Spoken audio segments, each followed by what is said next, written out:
We've struck over 5,000 targets.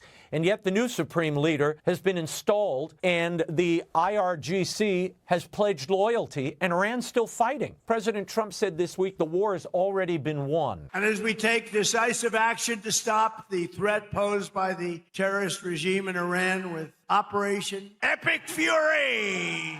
You know, you never like to say too early you won. We won. We won the bet. In the first hour, it was over. We got to finish the job, right? What does the president mean by we've won? And is that a realistic assessment? What he means we can translate into history. We are now on the ground in 1944 in the Ardennes. We actually landed. We actually pushed the Nazi forces. What the president means is that the Navy is gone. The Air Force is gone, most of it at least. Number of leaders are gone. The supreme leader is gone now. You have his son. That's another story. Most of these missiles are gone. So when the president says we have won militarily, he means there need to be a closing. And in my view, the closing will only happen if you have a force of Iranians on the ground. They will be the ones to go to these missiles, to these factories, to shut down everything, even to transfer the material we are concerned about. That has not happened for one reason. We have not engaged with the transition. We have not engaged with the government on the ground that could help us. The Atlantic Council's analysis and others are warning this is different from the 12-day war last June, that Iran sees this as existential. They're not looking for an off-ramp. They're calculating that the war of attrition works in their favor. Does the administration have a plan for that scenario? We know that they have a plan to disarm the strategic weapons of the regime from the air. That's what we're seeing. And of course, in the sea, the Hormuz Passage, all of that is under control and will be under control. Plan that we don't see is how we're gonna, at the end of the day, arm the opposition.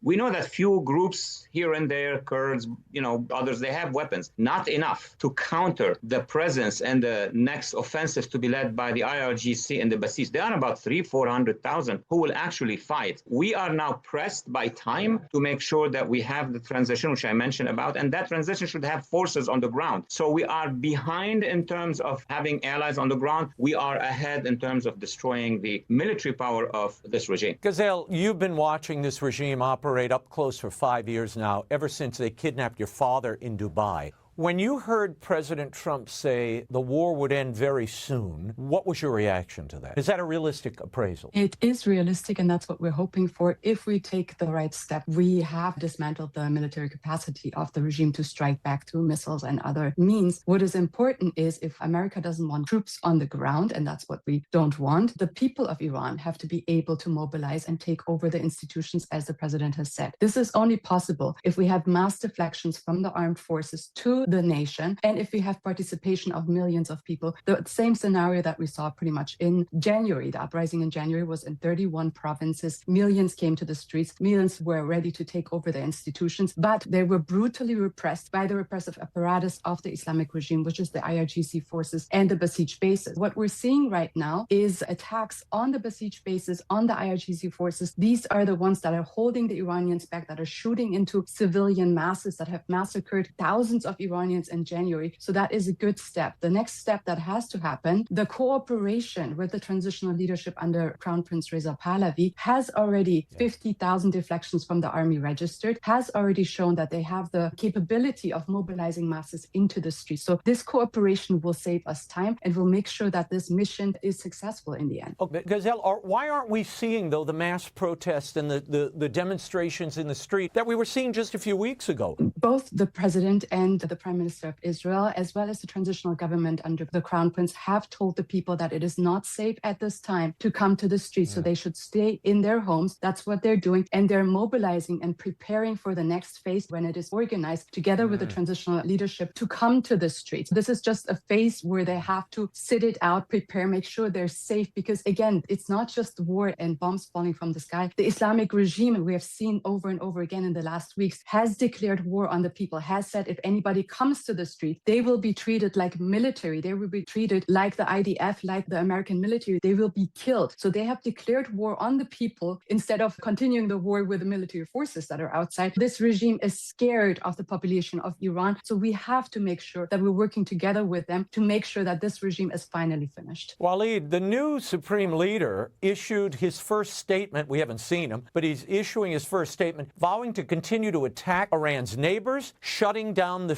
Strait of Hormuz as leverage against the U.S. and Israel. Will that work? They are off balance. The IRGC, the Basij, the core of the leadership, which is now putting that new Khamenei in some bunker because they're afraid that if he's killed, many things start to collapse. This regime is using Khamenei II as long as they can to keep unity inside the regime, to keep them in check, because many officers, as Giselle said, and soldiers have expressed their intention to break away and join the opposition. And by the way, I'd like to make a note on what you have asked. Why would the population not go now? First of all, as Giselle said, it is because they were told by the president and by their leaders. But second, yesterday something new happened. The allies, US and Israel, launched hundreds, maybe thousands of small drones over Tehran throughout the night. And what did they do? They targeted the security checkpoints of the Basij and they were killing them. Days after that, what we're going to see is that the presence of the regime may start to shrink. If they don't have checkpoints, if they don't have these units, that's what actually we have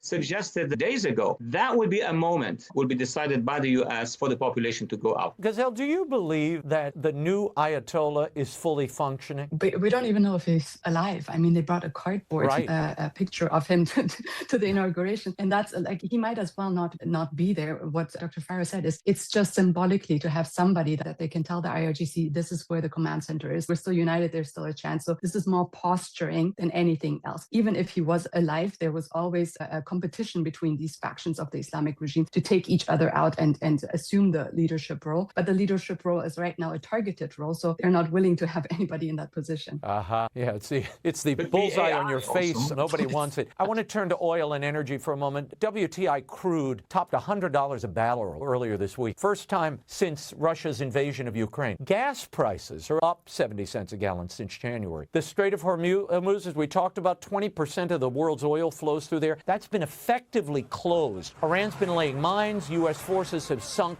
16 mine layers. The IEA has authorized an unprecedented 400 million barrel emergency reserve release. Still, the administration is saying this is a small price to pay. Is it a small price to pay? How long do you think Americans will absorb this? Proportionally, yes, it is a price that we need to pay to get through the tunnel. If we don't pay it now, we're going to pay double and triple. If this regime goes back to what it was before, forget about the control of oil in the Middle East. People are, in those instances, these companies are living the trauma of the Iran/Iraq war, where indeed there was a complete paralysis of the Persian Gulf. What's happening now is that these are the last days where the regime can still interfere, because once their marine, their navy is gone, once those little dinghies, who come like swarms against the ships are gone, then the price of oil is going to go down. I must say, we don't know when the regime in Tehran is going to ask the Houthis to do the same on the other side of the Red Sea. That is something we have to expect. But at the end of the day, the regime goes down, oil will be much better. Gazelle, your father's case showed the world what Iran does to its enemies abroad. Kidnapping in Dubai, we've seen assassination plots in Maryland and Canada. A boxing gym in Toronto was shot up the night Khomeini was killed. The Austin shooting the morning after the strikes began. And then there was those two teenagers who declared allegiance to ISIS arrested in New York after attempting to detonate a bomb at a protest. What is the threat level for Iranians and Iranian Americans living here in the U.S.? It's huge. If you remember, the Islamic regime in 2009 sent assassins to our door here in Los Angeles to murder our family. When they couldn't do that, when that was foiled by the FBI, kidnapped my father overseas, took him to Iran, tortured and murdered him and mutilated his body. So they mean business. We have just received so many warnings from the FBI that there might be terrorist attacks on California, drone strikes from IRGC cells that are across the border, sleeper cells within our communities here in America. So we know that our government is not warning us for nothing. They're warning us because they're here and they're trying to alert the public to this. We're all citizens that have to be alerted to a threat on our lives. So it's not just Iranian Americans,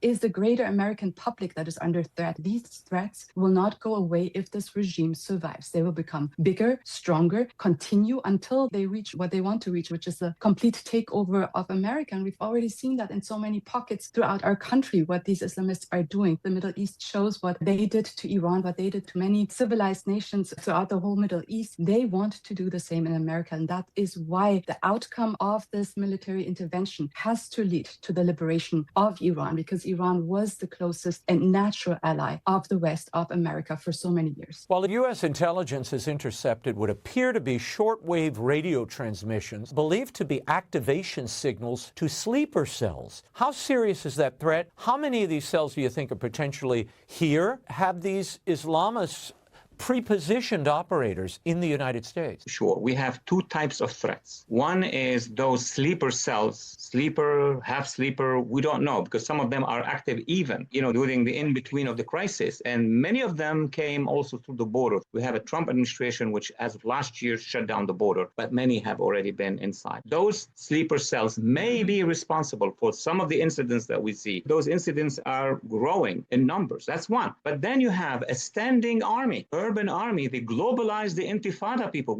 Those could be weaponized as well. And those are very large in numbers from New York to San Francisco. Our DHS, FBI, and all the agencies, and including the sheriffs locally, need to pay attention to all of these threats. One is infiltrators, numbers we don't know. It could be in the hundreds, or the urban, which basically calls itself the globalized intifada movement. We have to be very attentive. Gazelle, exiled Iranian Crown Prince Reza Pahlavi, who we've talked about earlier, the idea is that he will fill this leadership void between the fall of the Khomeinis and the mullahs and whatever comes next. This week, he called on the Iranian people to prepare, continue to strike from work, and wait for his final call. What is the plan here? I know they're calling this the emergency phase. What does that mean? That means in the end, there is a cooperation between America, Israel, and the Iranian people to make sure that Iran goes back to what it was, a prosperous, democratic country and an ally of the West, an ally of all of the civilization. This cannot happen without the help of the Iranian people. If we look at history, no revolution has ever been successful with two things in place. One, mass deflections from the army. They have to deflect to some authority. Second, a clear authority in place that will take on the sovereignty, that will give orders, that will make sure there is no chaos, no civil war, no such scenario as we saw in Libya or Syria or in other places. To make that possible, we need the leadership. We are lucky that we already established one. The Crown Prince is not just the son of the Shah. He is the transitional leadership that has combined the widest coalition of opposition forces from left to right, from any faction, from any part of Iran under this leadership, and they're cooperating with them. That's why we saw such massive uprisings in January that were able to threaten this regime in such an extent that they had to bring in Hashd militias and other militias from outside of the country to commit a genocide against the Iranian people. So that is his role, 180 days after the fall of the regime, how to stabilize the country with the goal to bring the Iranian people to the ballot box where they can determine their future, their leadership. It's about self-determination of a nation that has been occupied by these Arab Islamists for 47 years. Walid, Pahlavi says he doesn't want bloodshed on the streets. With all due respect, how else do you have a revolution? He will have to say that's for international law. There's going to be an international tribunal that will come after the war. Nuremberg is going to be established. He want to make sure that he says, I tried in every way I can. I'm a peaceful man. I'm not ordering my people to killing innocent civilians. Versus statement coming from the regime saying, kill them all if they are responsible or not responsible. So one time historically, we're going to see the difference between how he leads his population or the entire opposition and how the regime does that. Yeah. In January of 2026, as we've been talking about, the Iranian people did rise up in what may have been the largest protests. The regime responded with massacres. There could be as many as from 3,000 to 32,000 people just slaughtered, according to Iranian health officials. Gazelle, when you see Iranians rising up, when you see members of Iran's women's soccer team defecting to Australia in the middle of this war, what do you believe the Iranian people want? And what happens if the current regime is deposed, but Islamic rule of some type returns? We talked about that last time, Raymond, as we were trying to compare what happened in 1979 inside of Iran to the Islamization of America. So the Iranian people are a free people. Our founding fathers of America, Thomas Jefferson, looked actually at the Iranian model of Cyrus the Great, the founder of a big empire, to model our constitution, to create the state system that we have right now in the United States. So our people in Iran are very similar, same patriotic, same freedom-loving people as they are in America, but they have been under occupation. The reaction of the people naturally is to fight with everything that they have against this occupation and re-establish rule under Iranian principles, Iranian values, which are the values of the West, which are the values of civilization. So they are willing to give life and limb and anything, as you you see even with soccer players who are outside of Iran and defying this regime here. They don't want any kind of oppression, Islamization, or anything that is foreign to Iran. Walid, we opened with this about all the attacks on Tehran. You talked about the munitions and the bits of their military that really have been decimated. The question is, they still have some munitions and weapons because their terror is continuing in the neighboring states. What do they have within reach? How long do you think they'll have it? That is very comparable to the situation after Kuwait, where Saddam Hussein lost his air force, his little navy, many things, and yet survived with an army capable of massacring both Shia and Kurds. If you remember that time, it took another action by the air forces of the coalition then in Iraq to destroy his machinery, his death machinery. With regard to Iran today, the difference is that there are forces inside Iran in multiple places who are ready to move. There are forces politically in the diaspora. This is one of the most dynamic diasporas comparable to the Jewish diaspora. All these are in place. What needs to be done? But we need to have allies inside the country. Like de Gaulle was in exile, he formed a government, but the Force Française Libre, the Free French forces, were all over. The resistance was all over France. So when the Nazis were destroyed, it was simple. The French Free government took over little by little. And in 9 months, France came back in 1945 to what it was in 1939. And even better, we need to have this imagination that the 9/11 commissioners told us to have. Move forward, but have this imagination that would allow you to get to your goal as soon as possible. One more question. With the Crown Prince assuming leadership here, or about to, people I've talked to have said, look, this is concerning because of the population in Iran. I mean, you still have a Muslim bloc, a substantial Muslim population there, right? We actually don't, Raymond. One of the last studies that was done is a Gaman study by Norway, showed that the Muslim population inside of Iran is actually a minority. They make up maybe 30% of the entire population. And even those Muslims, there's a difference between Muslims and Islamists. That's why the Islamic regime has to have the Basij forces, Islamist forces with machine guns to hold down even the secular Muslim population in there. So Iran, by definition, has always been a non-Islamist country. The Ayatollahs are as foreign to Iran as they are to America. In fact, they trace their ancestry back to the first Arab Islamists that came 1,400 years ago and took over the entire Middle East, occupied Spain, which is a Christian country, for 800 years. People tend to forget that. The Spanish population didn't change, under 800 years. It was the same with the Iranian population. We have Christian churches, underground curtain churches. We had the biggest Jewish community inside of the Middle East, outside of Israel. They wiped them out. So you can understand that there's a big makeup that is not Islamic inside of the country, but held back by machine guns and by force. Liberating them from that force will show you the true nature of the Iranian people, which are not Islamists. And Raymond, one quick thing, there will be a quick change. I mean, the big difference is going to be not just the past, but the future. You control the educational system. You have the classrooms. In 5 to 7 years, all jihadism and Islamism will be gone by a new government. Walid, Gazelle, we will leave it there. Thank you both. Thank you.